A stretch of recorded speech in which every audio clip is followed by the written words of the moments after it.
great.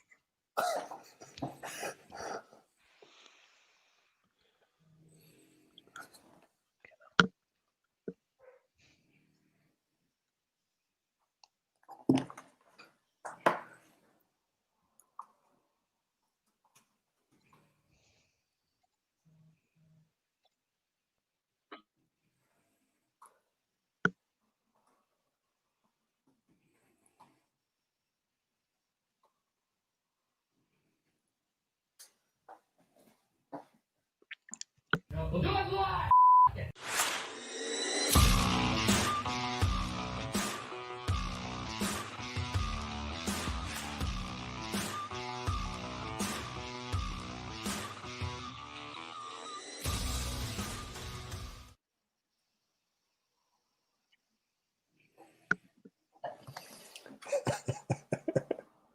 Hello and welcome to One of the Sticks, a podcast brought to you by Pro14 Rugby on what is going to go down as just one of those nights. My name is Andy McGeady.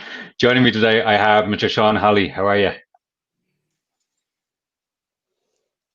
I told you, You're muted. it's one of those nights. He's on mute. Right.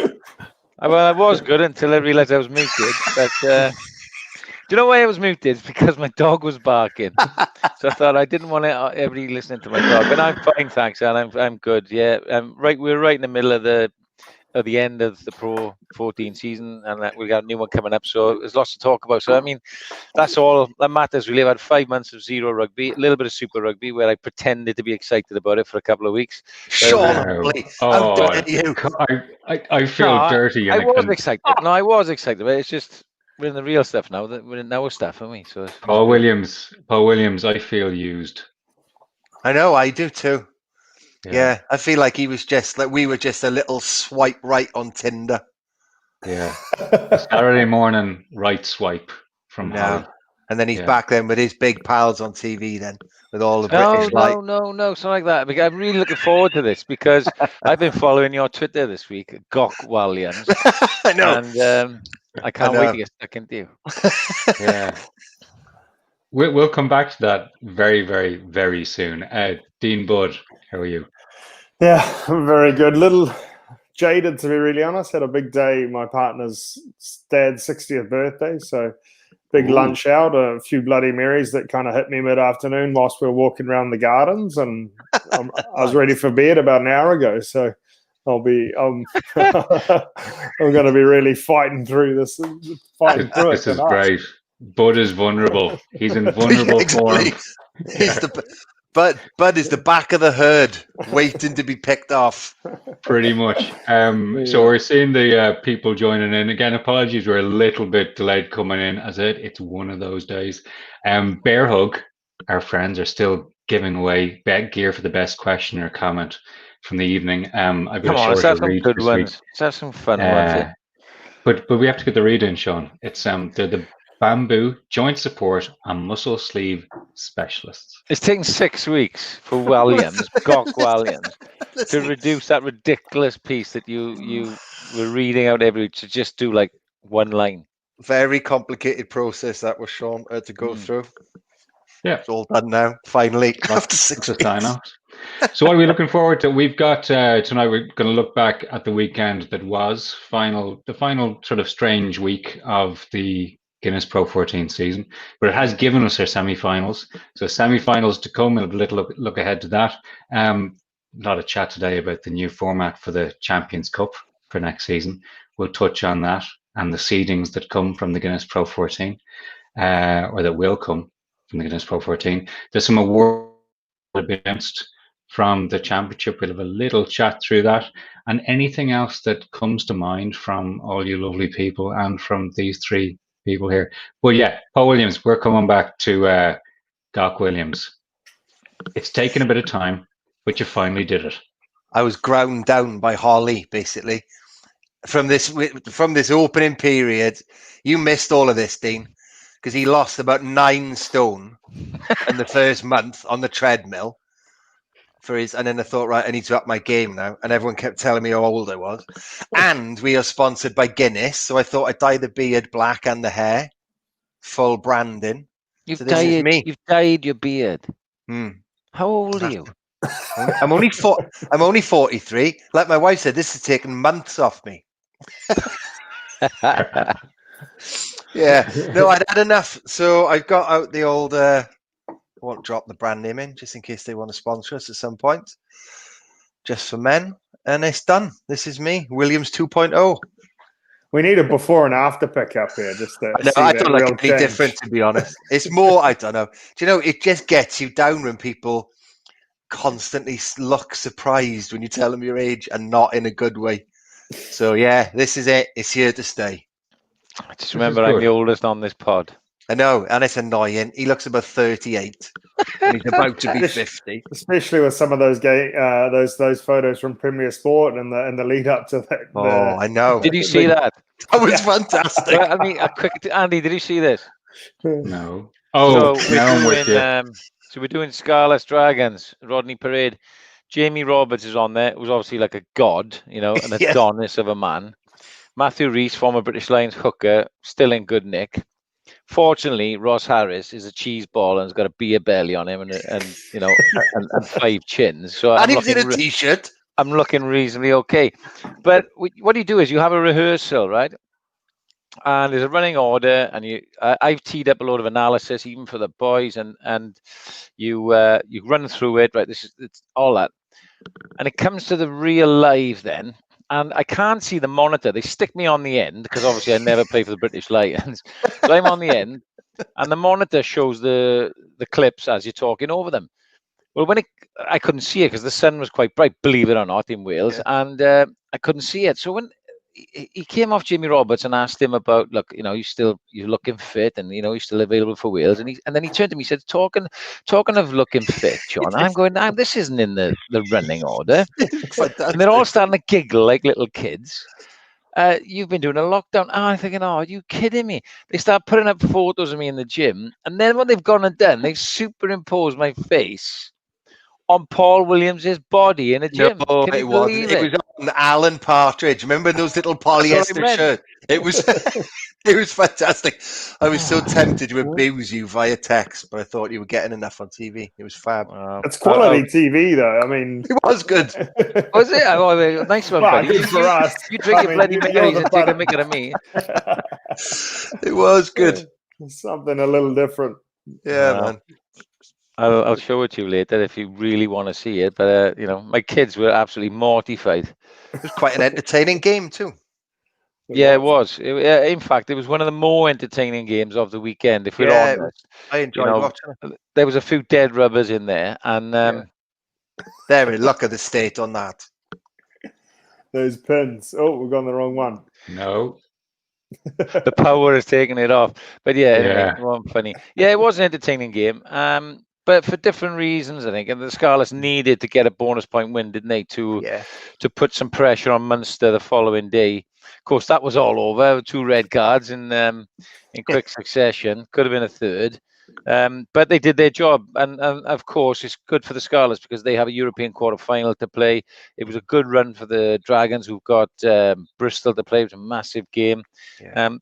But the Ospreys Blues game, if we're honest, you know, the Ulster-Leinster game was pretty much all Leinster again. But we can talk more about that because we've got 2 semi-finalists, and there was a means to an end, wasn't it? Yes, that's right.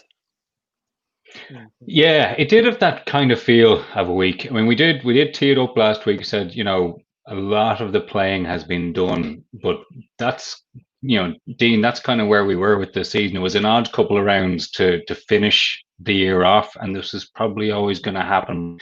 At the same time, you know, what it is last week, I just kind of like.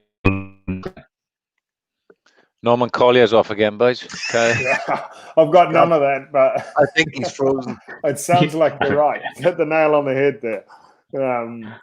Yeah, I mean, I thank God they were derby games, I think, just to give it a little bit extra.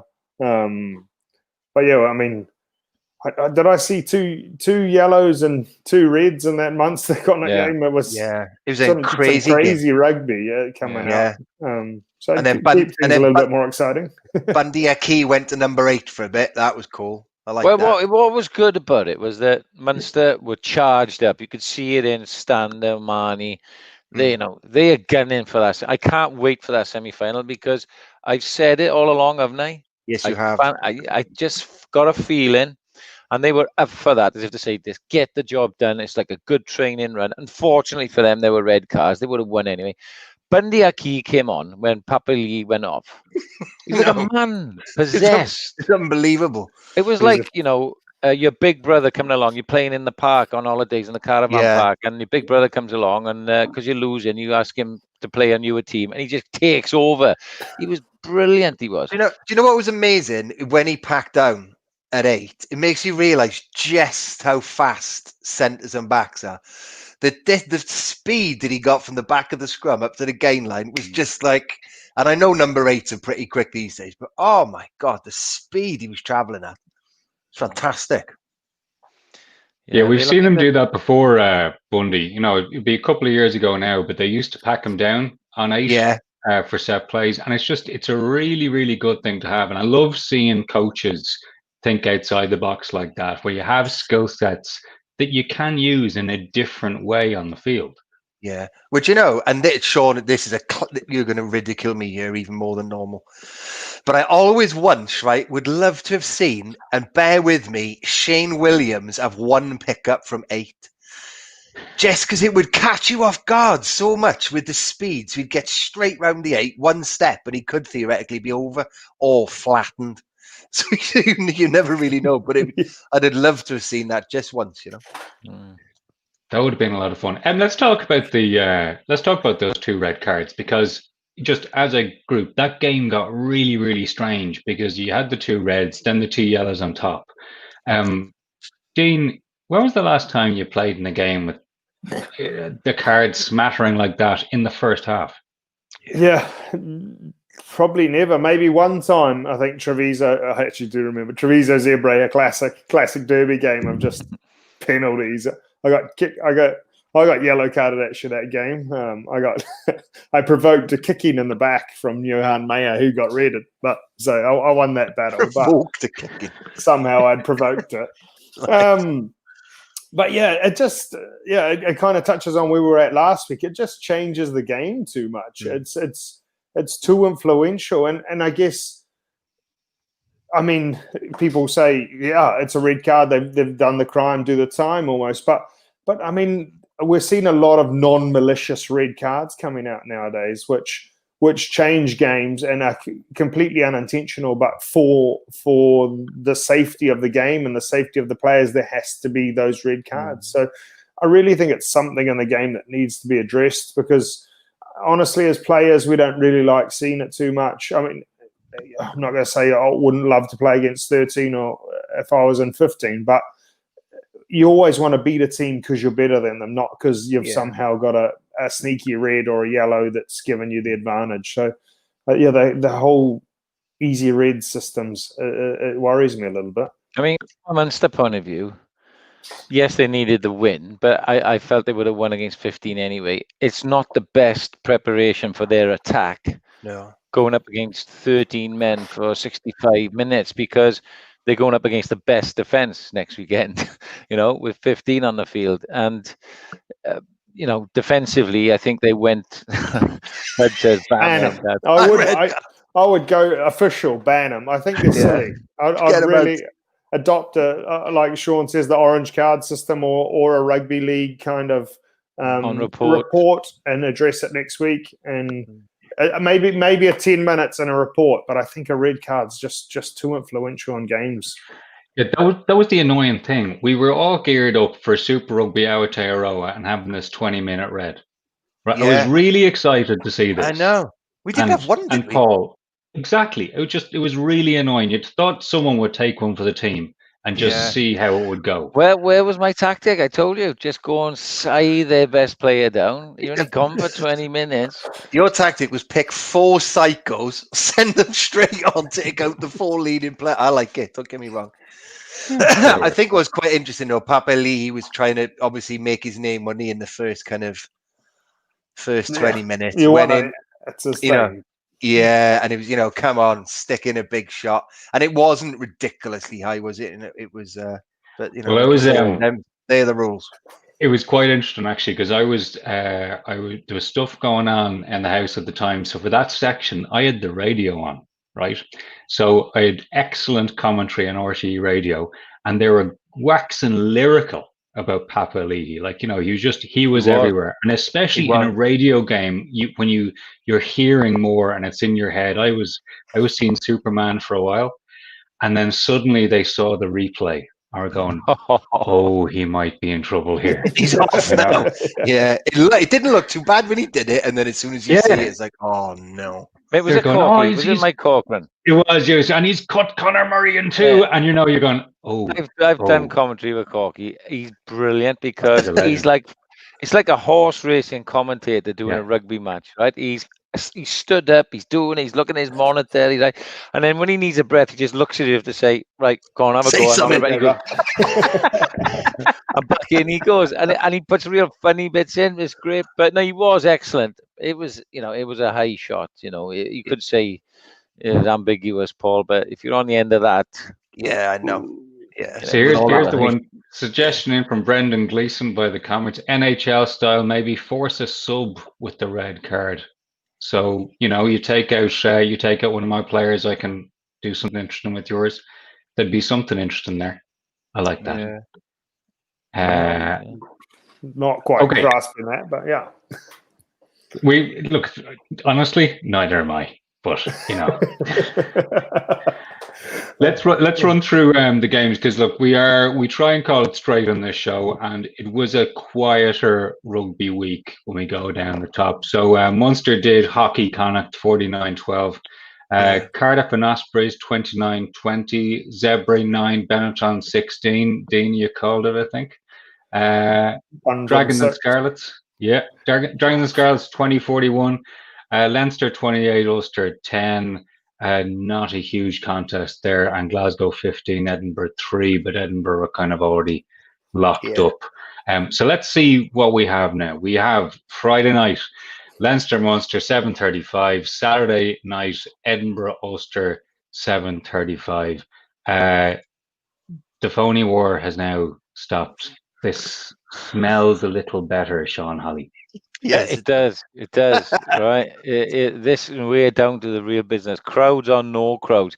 Now there's some silverware up for grabs, and this is Moneyball. This is the time now. Everybody wants to be on that podium, and will the real Munster show up? Will the real Ulster please show up? Because you were flattering to deceive. Can Edinburgh carry that mantle of favourites, despite what Cocker says in the Scottish press that the pressure's on Ulster? No, it's not. Edinburgh are favourites, because everybody thinks that the Leinster machine are still going to rattle on, apart from a few people who just think Munster have what it takes. And it's a Friday. I can't wait for Friday nights just to see, because it's that age-old, it's like a heavyweight title fight where the guy is unbeaten, the number one contender.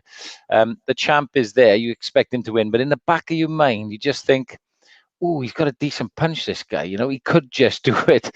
And I just feel that about Friday. I don't think there's any complacency with Leinster. All the stats are showing that they should win this outright, and they probably deserve it on their form in the season. But that's the beauty of these playoffs. There's a chance, and I can't wait. Can't wait. Yeah, would you call? I don't know. Big call.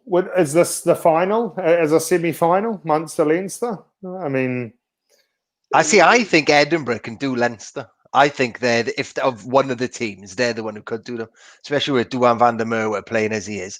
And Edinburgh have got a good set piece. You know my feelings on Leinster. I don't bet against Leinster or the Crusaders. That's my rugby. I tattoo that on my face if I had to. And of all of those, I think it's Edinburgh who give them a better go.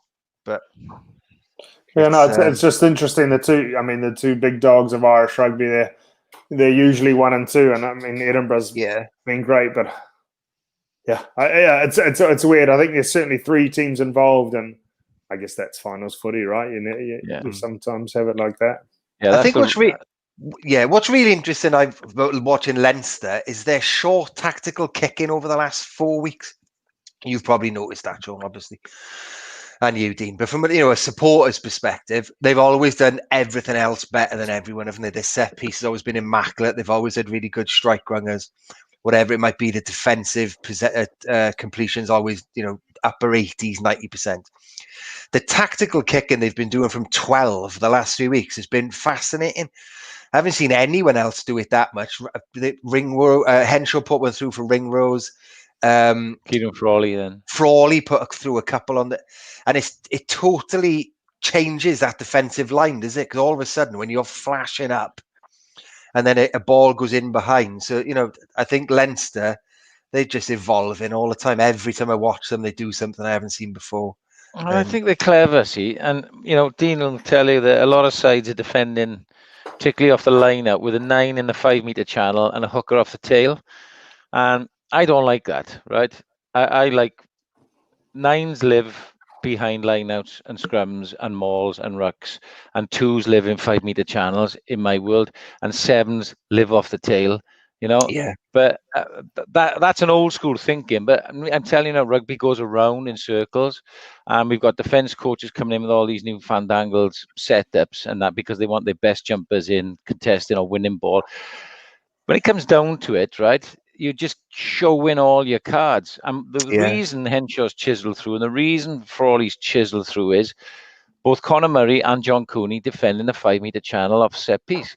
So it's a long way. If you just take the maul in field a little bit, create a blind side, and your winger flashes down there, the defending blindside wing has to hold. He has to hold there.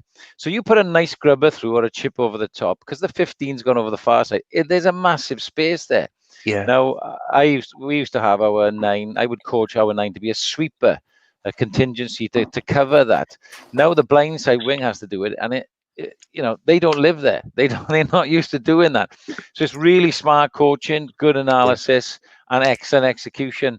So I'd throw a curveball in there. If I was Munster, I'd stick a sweeper in there. They will have had their plans. Yes, they might go front peel, or they might, send somebody down they go straight on the front. But just change the picture on the first one.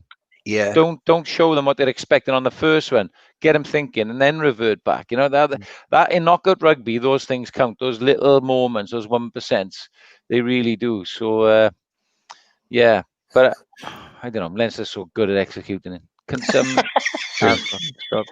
Sure, tomorrow's analyst though. Oh, sorry. Yes, I just realised I've been in an analyst mode all week. I really have. We got a brilliant show. Analyst Eye, quick plug. Me and Murray Kinsella.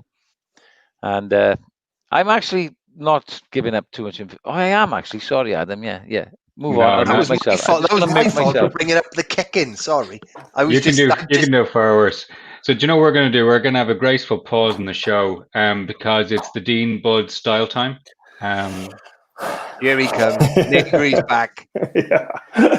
Here we go. Probably is not going to be impressed with this official single back on the market. I know we've got a big ladies fan base out there. So just click on that, give him an ad. He's on the market. I think he's just trying to get a little bit of attention.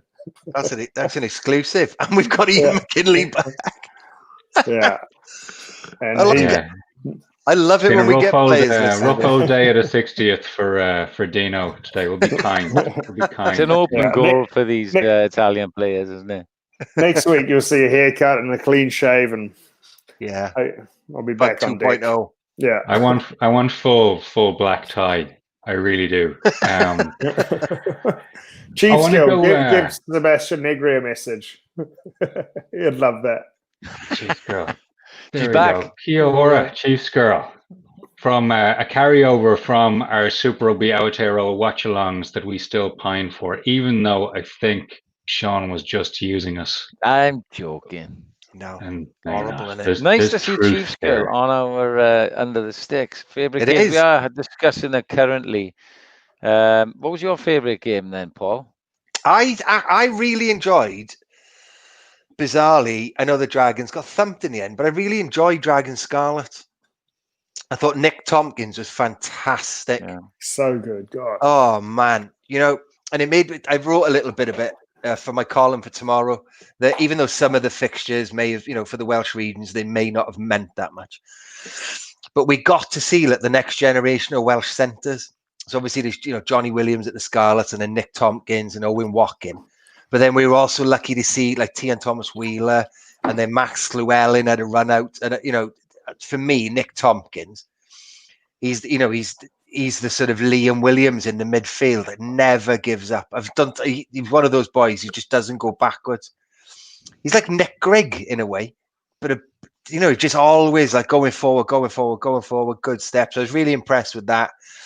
And I just liked that. It was good seeing the Dragons. I know they got thumped sort of in the end, but that club feels different now. I don't know why, with the new signings, and there's so many young players there, and there's like a buzz about the Dragons again now. It doesn't seem like the fourth region anymore. Yeah, there was a contentious decision in that game as well. I know one of our watchers here has put Christian Hyde, Sean, what was that TMO call about? Well, if you didn't see it, it was a swing. It was a 10-point swing in the game because they were attacking on the line, the Scarlets, and Tane Basham, the young flanker, was getting up off the ground after a tackle, legitimately. And he realised that Kieran Hardy, the scrum half, was going to pass. So he just stayed down, buddy. I don't know if you saw it. Yeah, He stayed down. Hardy lifted the ball and passed it. It was the wrong decision because all his players were the other direction. And then it just went awry, and the Dragons went the length of the field and scored. And the TMO pulled it back. Yeah, it was a shocking decision. It was a real turning point in the game. Could have been. You don't know, but I thought it was a harsh call. Do you know what though? Because I looked at it back again after it. I think even if they hadn't have pulled it back for that there was an offside anyway from the kick. Right.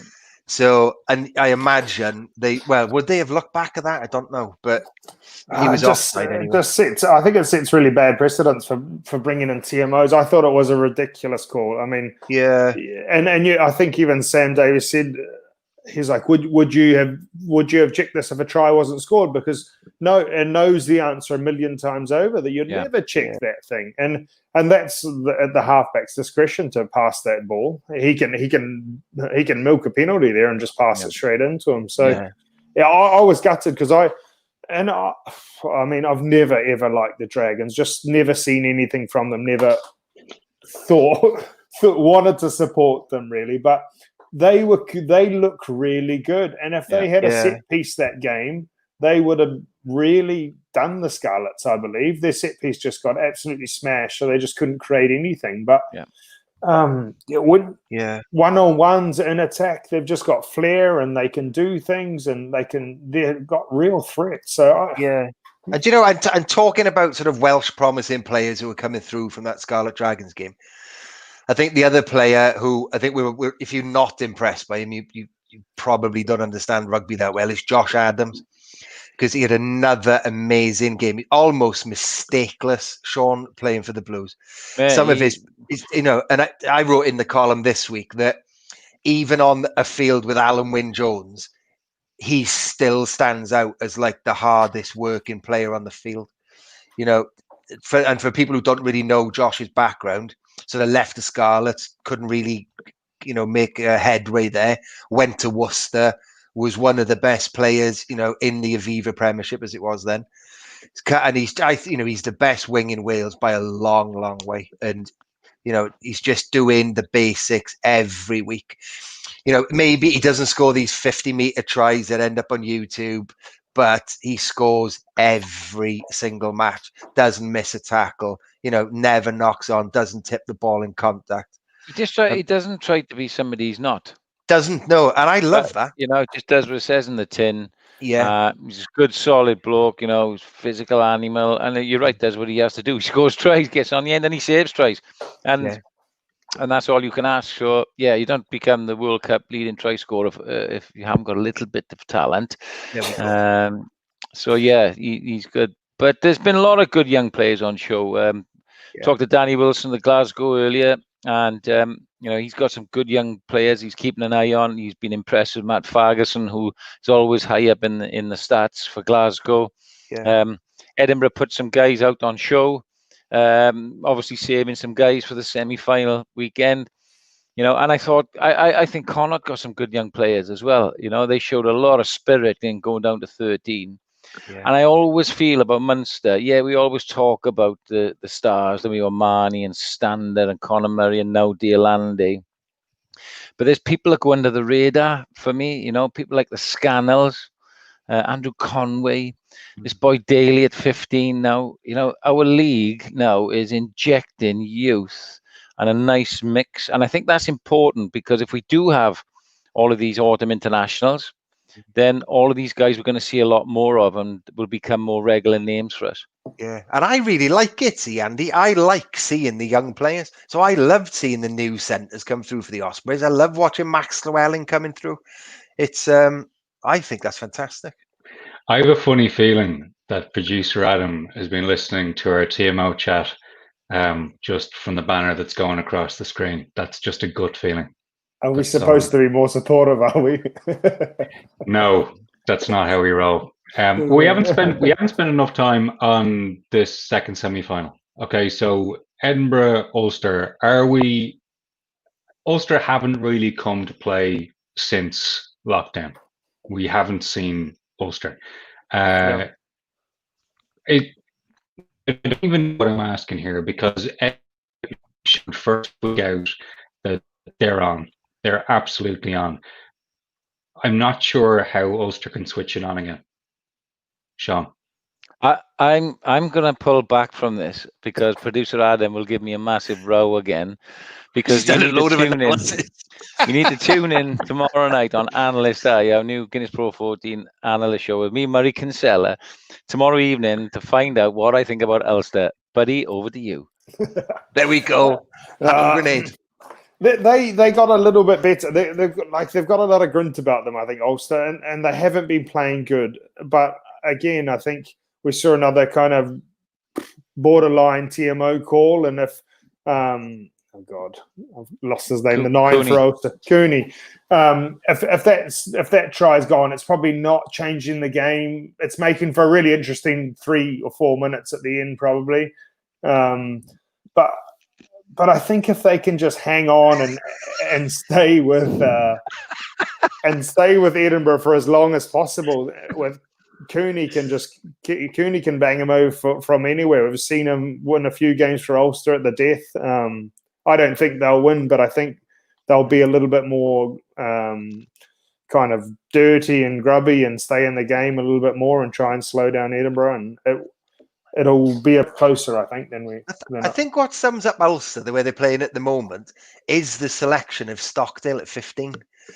That it just seems a bit odd and a little bit vague. Like, why would you move your best wing, who I know he hasn't had this season that he did last or the year before, but he was looking like he was going to be the Northern Hemisphere Julian Sevilla there for a while, wasn't he? For 12 months, he was steamrolling everybody and blasting everyone on the outside and inside. And now all of a sudden he's a full back.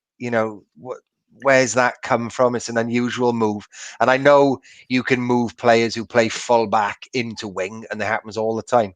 But it's quite rare that you move an established test wing to full back. It's unusual. He's played there in the past, and it's something they've toyed with, right? But this seems more like a permanent thing now, though. This seems that this is almost where they're going to pick him, because he's not first choice. I wouldn't say automatically now. Like 2 seasons ago, he was going to be the next 100-cap Irish wing, wasn't he? Whereas that isn't as cut and dried now. I wouldn't have said, Andy, would you? If you're going back in the last season or so, Earls and Conway have been fantastic. Much better, I would say. And that's the thing. If we go back to the first semi-final this weekend, that's the thing where I know Leinster are 8-point favourites, but Munster have firepower. And if you've got players like that and the centres they have, you can score from distance. And that's very, very interesting to me, because that's something that we haven't always seen with Munster teams. You know, they can put it up. They can put it up to you up front. We always know that. And that isn't a cliche. That's just what we've seen from them. But if you can score from distance, you can turn a game and change it quite quickly. And that's what they have with those wings. But Dean did not tell us this. He hasn't mentioned this. Yeah. This sounds like one of the great war stories ever timed in. Is that ab muscle or is that all black muscle? Because that's a very different connotation. It's an ab. I was actually on the rower. I just, I was thinking I was a little bit more powerful than I was the other day, and really went for it too early and just felt the oblique tweak a little bit on the side. So golf said to be put it on the back burner a little bit, but I'm gonna go and test it out tomorrow. But Nice. Paul, Yeah. the oblique is the muscle just to the side of the abs. Listen, You yeah. probably saw yours when you were about 10. Listen to you, Sean Holley. I tell you what. Jeez, that's rough. Right. So, see, As these he two games are Saturday. He's back to his staple 2-litre bottle of Fanta. Sugar free. He's slugging it away. Sugar free, right? I'm trying to get a deal with Fanta. And Should we just I'll just get a note. Ian McKinley's mentioned Seb Negri, 19 carries, top of the Pro 14. Nice. He was an Nice. absolute beast for Benetton and probably carried them a little bit on Sunday night. good revenge, though. Yeah. What No, good revenge. thankfully Zebra couldn't hit a line out to save their lives. Just that more might have came back into play, but Yeah. they literally Their lineup overthrew. just collapsed, didn't It it? was horrendous. So I'm not sure what that's really all about. But I think Benetton's quite fortunate that didn't quite go to plan for them. Yeah. We will move on. We'll move on from the games of the weekend, which I am looking forward to greatly, to games which will happen next season, because something came out today, which was the announcement of the Champions Cup format for this. And I'm going to offer opinion here, hopefully only this season to come. It wasn't the most intuitive thing to come in when we land on the desk. And I think that's the kind way to put it. Now, we're all friends. We want to make this season work. But Paul Williams, I did not see a 2 pools of 12 tournament really coming. No, and I find things like that A, boring, and B, confusing at the best of times. Right, I'm not into formats and league structures and that sort of thing, and I found that particularly confusing. I love formats. I can and league imagine structure. right up your street. I know. I can And imagine you pouring through that as soon as it came in, And looking it at the took connotations. It took me genuinely, and I'm not playing this up, it took me 4 goes, including looking at the video and the release and then back, to actually really grasp the whole thing, right? Can and I you do have an summarise example it? that Yeah. Some of the listeners, right. I watched okay. it. Dean, I Can think you- I need that video. I'm more a visual learner because I didn't quite get it reading it today. I watched it 5 times. well, Yeah. somebody do a quick summary, So basically I'm going what to do it it. I'm going to do it right now. And Here we go. the Champions Cup people, earmuffs, the video did not help, right? It did not help. So here we go. What have we got? We've got the top teams from the 3 major leagues. So what we're doing is we're trying to get 24 teams from the 3, we'll call them domestic championships in Europe. It's the So top you 8 from 3 leagues, isn't it? Exactly. Now, how do we split all those up? You can producer Adam hates this stuff. He absolutely hates it. But you know I what? do. Drinking Guinness. He's drinking Guinness. That's how we look forward to next year. So let's look at an example, right? What do? We say that if rugby stopped today, okay, each league would have to have 2 tier 1 teams. You chop off your top 2, they're your tier 1. You chop off your 3 and 4, they're your tier 2. 5 and 6, you're your tier 3. 7 and 8 are your tier 4, right? You top one of your tier 1 goes into Conference A or Pool A, whatever they're calling it. The other one goes into the conference, and so on down the line. So in each pool of 12, right, I'm from my own leagues in the Pro 14. I play the tier 4 from the other 2 leagues. If I'm the tier 1 in Pro 14, I play the tier 4 home and away from both the other leagues. If I'm the tier 2, I play the tier 3 from the other 2 leagues home and away. The 3 plays the other 2s, the 4 plays the other 1s home and away. So each team within the pool of 12 gets 4 games against their, we'll call them the opposing opposite seeds from the other two. See, even me explaining this, and I can tell you now for a fact Dean switched not off then at intuitive. least a minute into that. I just read Same as me. I read Macca's comment and I just thought, I agree with you. Let's move Totally. on. I know. I'm lost. I'm the same. And you know, my takeout in the end was I'll just wait until it starts and figure out how it's going to be, because it's just, I can't get my head around it. My brain doesn't work on that. Begs the question. It is Why? the worst idea ever. I don't know. Well, do you know, with all these things, I always So think it doesn't matter because someone has sorted it and we'll just wait for the games. Do you know what I find it so complicated. Yeah, just got to win at the end of the day, right? It's very bizarre. They could have had, there was other ways of doing this. For example, you would have a very similar outcome if you had still 24 teams, but 8 pools of 3. That's what I that's thought was kind going to of happen. what you get to with this, and it would be easier to understand. You could put it on one big wall chart. Yeah. I'm in pool A, you're in pool B, and you play the other 2 teams in your pool home and away. Because that's what we've got to here, except instead of having a nice clean, you have the winner of each pool going through to the quarterfinals. It's kind of all plugged together at the end. It'll be weird. Okay. Yeah, don't get me wrong. I'm glad it's back, but like you say, 8 pools of 3 would have been a lot easier for simpletons like me to fathom. Yeah, it doesn't get better when you go into the quarterfinals. Do you know what they've done? No. And I don't mean to keep kicking this, but I have to with this one. Kicking it in the windpipe. Home and away quarterfinals aggregate points. Oh yeah, with aggregate points. Yeah. I've had enough of those in my lifetime. In the EDF. Don't like they have that in the EDF.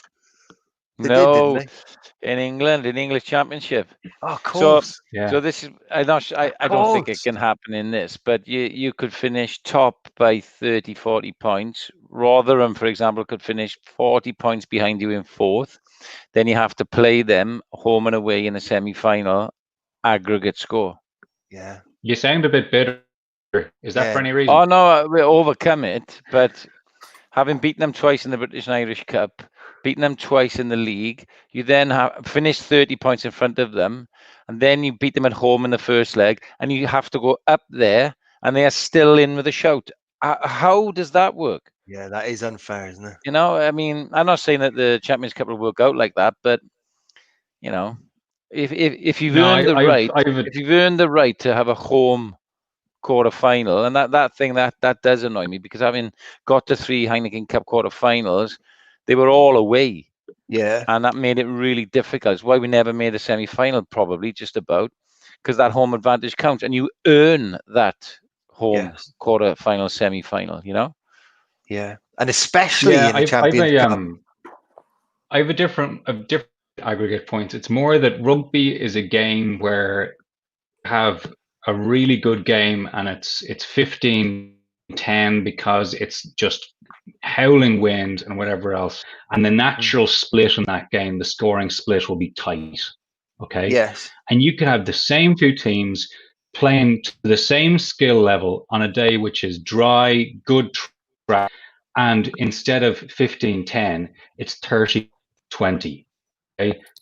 And it's been essentially the same kind of game, you know, with the same broad kind of, and that's the problem I have with aggregate points. I'd prefer if they did like match points. I know we don't have match points in knockouts, but if I would earn my bonus points in the first game, then you watch that in the second game. Otherwise, I win if I go. I mean, some little wrinkle, but anyway, as someone said, Brendan Gleeson, at least there will be rugby. Correct. And you know, you think 4 months ago, if we thought we'd have been having Champions Cup and Challenge, we wouldn't have dreamed of it, would we? So at least we've got something. Yeah, exactly. It's from a player's perspective, it's very, it brings in a real. I mean, you always play for 80 minutes, and you always defend your line for 80 minutes, but it just really brings in that little bit extra push to kind of have to hang on for every single point.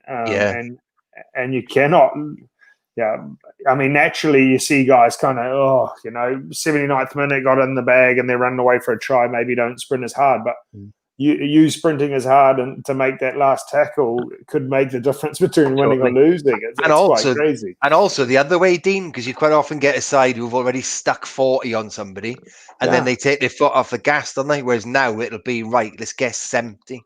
Yeah, how do you've got to create that mindset of just it's never done. You just got to kill it dead, isn't it? Yeah, it's quite. So to answer Chiefs girl, yes, they're only doing this because of COVID. I was talking about teammates. I heard they are great. The same thing. He's getting very good at that. They're really good. It's almost like that should be his only job, just doing those. It's fantastic. Well, he used to work for for newspapers. It comes naturally to Dear Adam. That's what it is. It's in his DNA. We do need to go into this. There was an announcement after the Champions Cup announcement, immediately asking, well, what teams go in? Okay, so what teams go in? Pro 14 seeding was decided at the end of round. Dib. Pro 14 seeding was decided at the end of round, so pre-COVID, so before everything stopped, right? But they did include some of the games where we had games called no draw, and that was all. We went through this time ago now, before 5 months of talking about nonsense, right? But that's where we were there. So what we have now, we would have. I better get this right for various reasons. For the Guinness Pro 14, we'll have both of the Guinness Pro 14 for the season. So whoever wins this weekend's 2 games will get the Tier 1. The runners-up will be automatically in Tier 2. Tier 3 is Scarlets and Connacht, and Tier 4 Glasgow Warriors and Dragons.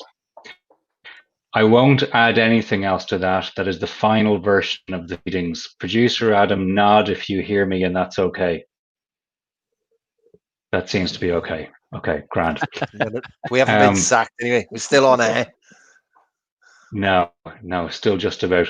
But yeah, we wait and see where we go from here. Nod, perfect. There were some award winners announced today as well. I really want to bring it, but I don't think it's coming in this week. JJ Hanrahan won the Gilbert Golden Boot for the championship because he kicks lots. And he does kick lots. He does. He's been kicking really well this year. Ball flies very, very well. Top try scorer Rhino from the Cheetahs. I miss seeing the Cheetahs play rugby, Paul. Yeah, I do too. I like the sort of, like I always describe it, the tapas style Pro 14 where you get a little bit of everything. So I sort of missing the sort of South African teams. I understood tap ass. Tapas, yeah. Well, you get a little bit of everything in you, a bit of Ireland, bit of this, bit of that, and I like all the different playing styles. So I miss the Cheetahs. Well, Rhino Smith especially. Yeah.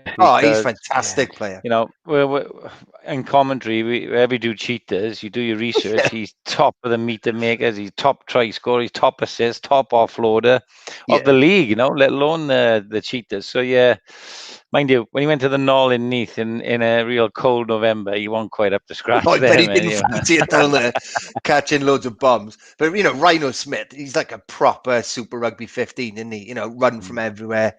7 or 10 offloads a game, you know, 120 meters, 5 clean breaks, Bosh. Who are the other winners? Josh McLeod, Scarlets. Fantastic player. Turnover king, Josh McLeod. He just still won at the Knoll. Yeah, they did. With a driving maul. Yeah, Josh McLeod. He's been outstanding. He's led from. And do you think how many jacklers and turnover merchants we have in the Guinness Pro 14? Then he's done superbly well, hasn't he, Dean? You would have played against him. You know, they let Will Boyd go, but he has been, I think, streets ahead. Even of Ollie Robinson at the Cardiff Blues has been great. I mean, you must have been impressed with him. Yeah, I mean, Scarlets. If it's not him, it's Gubby Boy Davies who's turning it over.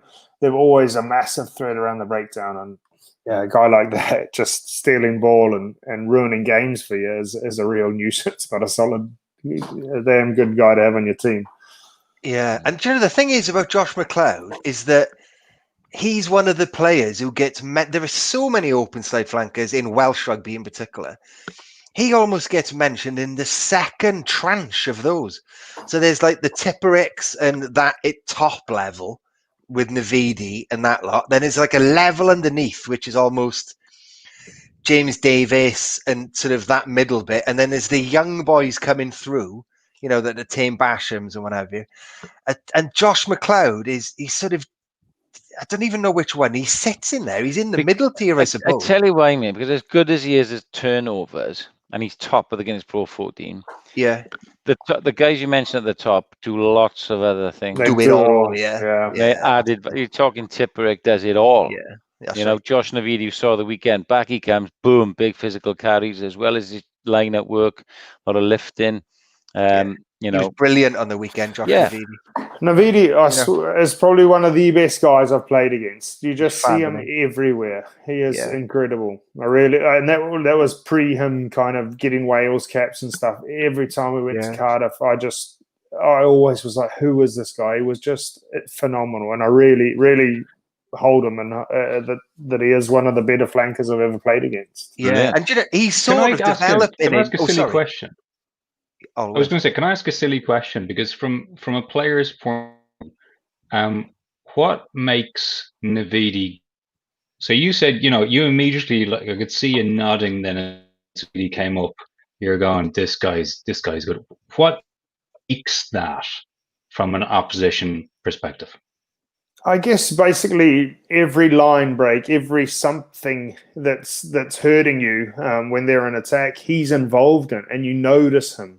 You see him everywhere. You see him getting the pats on the back. You see him, making that turnover. But more so, just ball in hand. The amount of times he just made clean line breaks against us, or was there to finish off someone else's line break for a try. I guess maybe his hair going everywhere, you just notice him as well a little bit more. But it's someone who you always see and think, shit, not him again. Like, get him off the field, and that's where you probably bring in Sean's kind of madman to go and cap someone before in the game with the no red card system. I'd be going straight for him. Absolutely, mate. Here's a good one from Stollers. I think I've said that right. Basham finished top 10 try scores for Pro 14. Does this show how important 7 is now? Now, I don't think necessarily, no, that's not the case. It's just that he is an explosive young player. It just happens to be playing 7 because he's good at 7 things. But they put him as a +1 in the line out. And close to the line, they put him on the ball to score tries because he's so explosive and difficult to put down. He's freaky, for example, isn't he? Because he doesn't even look that well conditioned when you see him, but he's like a mini Hulk, isn't he? Go and stand next to him with your top off, mate. I'm sure he's looking in great nick. But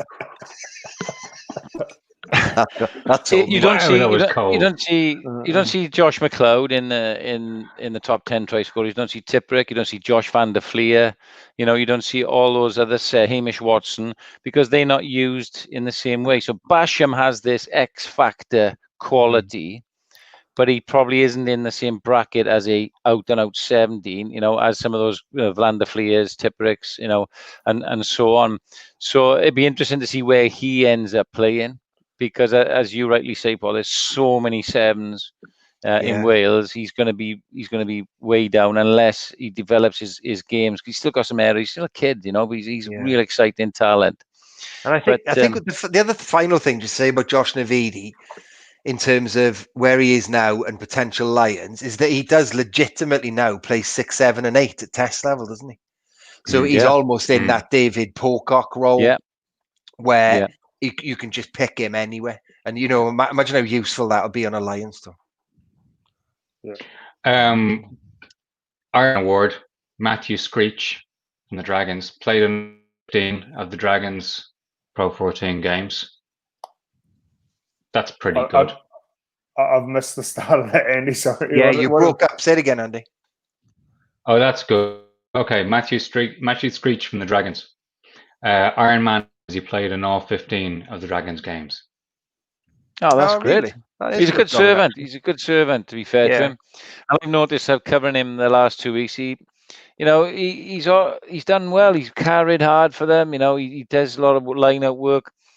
Obviously Dean likes him because he's playing in all the games, so he's somebody they rely on, and I quite like that. I quite like a local, hard-working, second row who fronts up every week, as opposed to, and you can read into this what you like, a second-rate South African lock who comes over for a lot of money and doesn't put the effort in. Yeah. And you can read into that who and what you like Williams. Who's that then? That's interesting. I've analysed all these players for a long time, mate, right? And You'll have to tell me after. yeah, there'll be people out there who'll be guessing it, and he's no longer with the Dragons. But anyway, Matthew Screech we're talking about, and and they need a Corey Hill to the prize. More importantly, they need a Corey Hill replacement. Long term, don't they? So someone's got to fill that role. He's not a Corey Hill, is he? No, he's not a Corey Hill. Welsh team. No, but in terms of they need a lock who they can rely on every week, and someone's got to fill that role. So 1,161 minutes out of a possible 12. That's really good shift. Yeah. Imagine, and at second row, that's not like at wing, is it? Where you can miss a lot of action and toughest role every 10 minutes. Yeah, but he'll tell you. Well, we were waxing lyrical about Ken Owens on the weekend, 250th appearance, and the top four are, I think, Matthew Rees, Ken Owens, Tao Felice, and Phil John. So that's interesting. All front row. Why all front rowers though? Ask Dean. I think I know the answer. Because they're just plotting around the whole time. They come off after 60 minutes or go on after 60 minutes. Is that really? See, I was going to say it's because they never really rely on pace. So therefore their careers extend. So say if you're a centre, maybe by 33 you're third of their games are coming off the bench after 60 minutes. Yeah. It's a good point, though. She said they're only playing 2/3. So they essentially have a third added on to the end of their career when they get to 30. I like that. I want to bring Adam Jones back in the pod and revisit this section. Jesus, that's what I want to do. Yep, you better back me up. You back me up. One last award, which was announced today. Paul Boyle drove from Connacht to tackle machine, the Ron Seal tackle machine, 98.3%. tackle completion rate from 100. No way. Not attempted. That's pretty good, though. I no, Dean, is that good for a tackle completion, or is that something you look at as a player? Yes. 98. Awesome. 100%. If you're not missing tackles, you're doing bloody good. I mean, I think definitely can't speak for myself in terms of what type of tackles they are. But I mean, a lot of coaches and stuff will look at what type of tackles they are. Are they gain line? Are they dominant? Are they passive? Are they whatever? But phenomenal effort to miss 3 tackles in a season. I think that's an absolute value to any defensive lineup. Do you know? And it's quite interesting actually, because you hear a lot of supporters, I'd say over the last 5 years, have got a lot more exposure to stats, and they've started to realize, and Sean's mentioned it previously too, that some stats, as we see them as supporters, as a raw number, so like a tackle completion, like you say, a coach won't be impressed with that. That'll be broken down into dominant hits or whatever it might be. So you could make, say, 100 tackles, but they go over the top of you every time and manage to offload. So it's so what is the split there, Sean and Dean? What is it? How many splits are there? Like dominant? Depends on the coach, mate. Depends on the coaching team. Dean will have been used to several different. It might be a effective, neutral, and passive type tackle, and a missed tackle. It might be 4 categories of it. Right. At the end of the day, the guy has only missed, so that means completely let the guy go 3 times 179. It's a phenomenal stat, that one, whichever when you look at it. Yeah. I watched Paul Boyle a lot. I named him, and I'm afraid to say I voted for him in my Guinness PRO14 dream team Mm. because he always shows up on his work rate and success rate. So it's completion rate, and that, when you're a coach, you look for that. You look for the guys who always get the headlines. The guys that make the busting line break or score the try or who's on the end of a driving maul. Coaches don't look necessarily at that. They look at all the other things that make that happen. And Boyle is one of those guys. So it depends on how coaches see them. But if you looked at an effective tackle as something where you hit somebody on the gain line or behind the gain line, so it's a positive tackle. Yeah. Holly voted Boyle over Mata because you don't. I think I got Mata in there as well. I can't remember. Anyway, yeah, but Boyle's in. I'm not ashamed to say that. We're loading him up here. And then a neutral tackle might be or a passive tackle might be something where you accept. But there's sometimes that you're pushing a guy to the touchline and retreating, where that tackle, and this is how I would code it, even though he would accept him over the gain line, it would still be an effective tackle because of the scenario, the circumstance. So that's why I liked all my coaches coding the game, not the analysts, because they have a rugby coaching eye, and they would reward each instance on merit for what the scenario and the decision was, or whatever it was, not hard and not your old line notation. That's a tackle. That's a missed tackle. Every situation is different, Dean, isn't it? Yeah, no, I agree. I mean, if you went on to Opta and chucked in a name, you'd just get dark green, yellow, or red kind of thing. And from experience, I have had coaches that just do purely look at that and say, you weren't dominant enough in defense. Work on it. You need to be better. And I'd walk away from meetings like that and be like, God, like I tackled the guy. Like, I mean, there's so many things happening out there in the D line.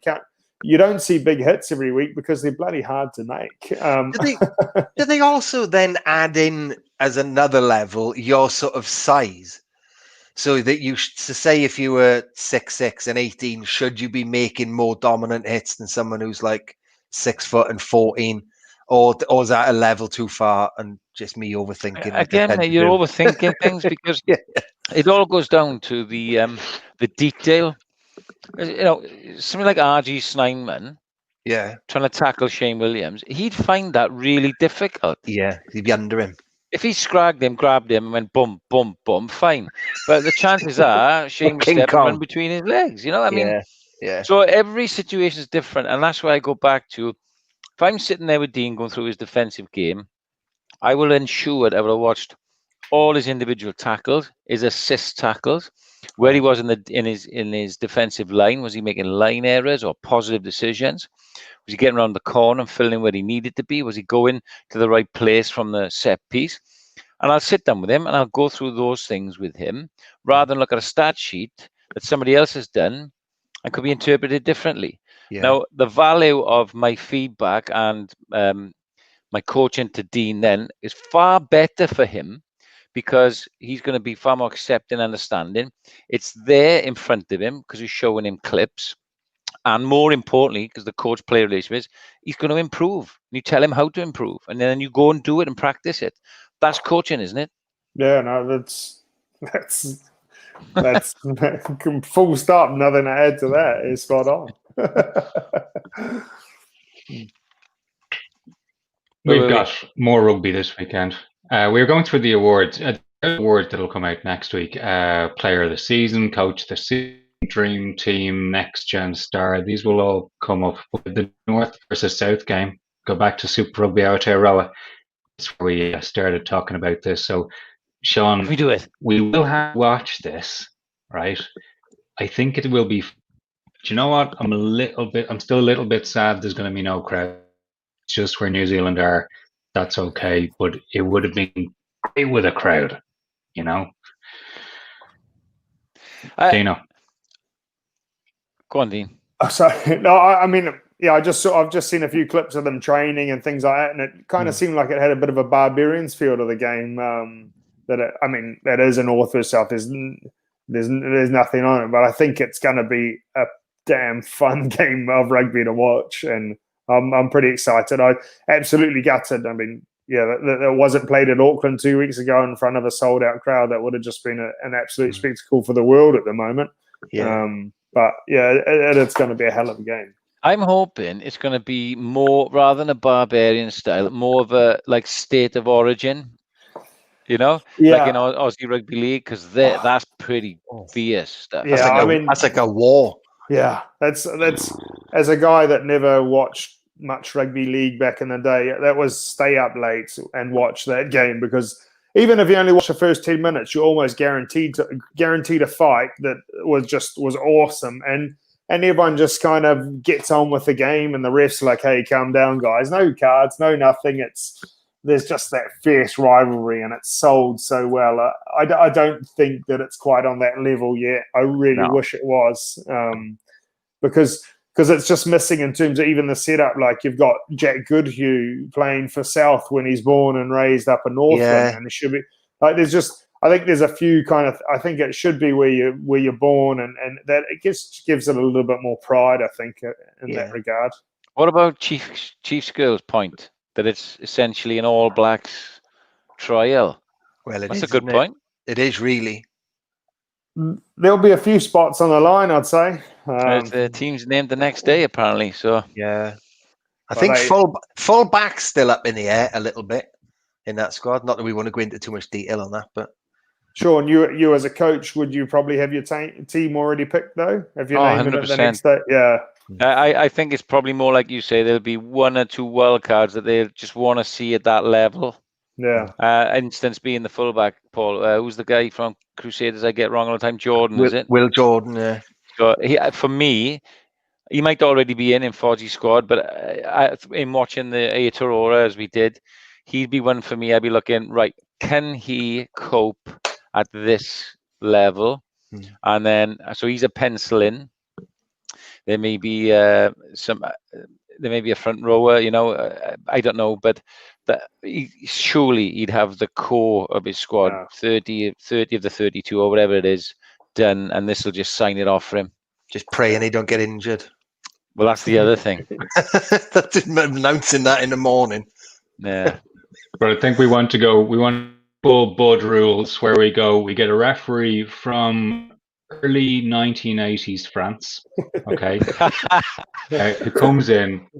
He basically says, lads, honestly, get it out of your system in the first 10 minutes. There's no card, right? But if there's a punch after the first 10 minutes, cards, right? McGeady time. There was usually like, I know what Dean's getting at. Like, you're not going back too long where the front rows would have a little grumble at each other in the scrums, and there'd be first cue breakdowns, and there's a energy coming from the dressing room. And a canny referee, before there was loads of camera views, would go, lads, if that happens again, then there's trouble. But he'd kind of let flow off some steam. We're not going anywhere good with this because we're running out of time. Anywhere good with this. Well, I think an ex-Pro 14 player, Philo Paolo, was involved in the last North versus South fight. I think he threw a few dukes, and I think he got yellow carded and copped a few weeks. I wouldn't want to punch off Philo Paolo. No, he's a big man. That would not be good. Producer Adam will run through some of the better comments of the evening. Plenty. Thank you, folks. There's some very good ones. Hold on. Is he coming in? Surely the one about the guy saying Redmond was just looking for free kit by throwing his comments. There is only one. There is only one. Okay, right. So he's got the main comment then. Come on then. It's Negri. Negri's won it. He's won the bear hug. He'll be stoked with that. I can give you his contact details. Which bit of him's injured? That's what we need to figure out now. Little bit. Well done, Sebastian. Else we need to something else to plug the analyst eye. Yes, we plugged that. Paul Williams column, we have plugged that. Dean Budd, good Bloody Marys. Really good, but spicy. The first one just really tickled the back of the throat. But you're in retirement, you're dodgy oblique injuries, and that Bloody Mary is just a little bit. Yeah. Paul's pretty much plugged every brand around his body, his facial hair colouring, his Got to make it drink. work. You've got to make it work for you, Sean. I did think just before we leave it, I was particularly impressed with someone works in marketing when they mentioned the sponsor of a league at the time when the player you're writing about played in it, because you want to make sure they get full lasting value for that deal. Well done. I was impressed. We apologize for Paul, and my audio was crap again today. My internet is actually installed next week. That is a wrap this week. Thank you, Dean Budd. Thank you, Paul Williams. Thank you, Sean Hahn. Thank you, super producer Adam Redmond. Thank you all for giving us some of your time, whether you're on live with us now or listening back later on. That was Under the Sticks. Got a couple more weeks of proper rugby here in this end of this funny season, Guinness Pro 14. Stick with us. My name's Andy McGeady. We'll talk to you soon. He called me cheetah, cheetah, cheetah. Ooh, cheetah, cheetah, cheetah. I love my cheetah, cheetah, cheetah.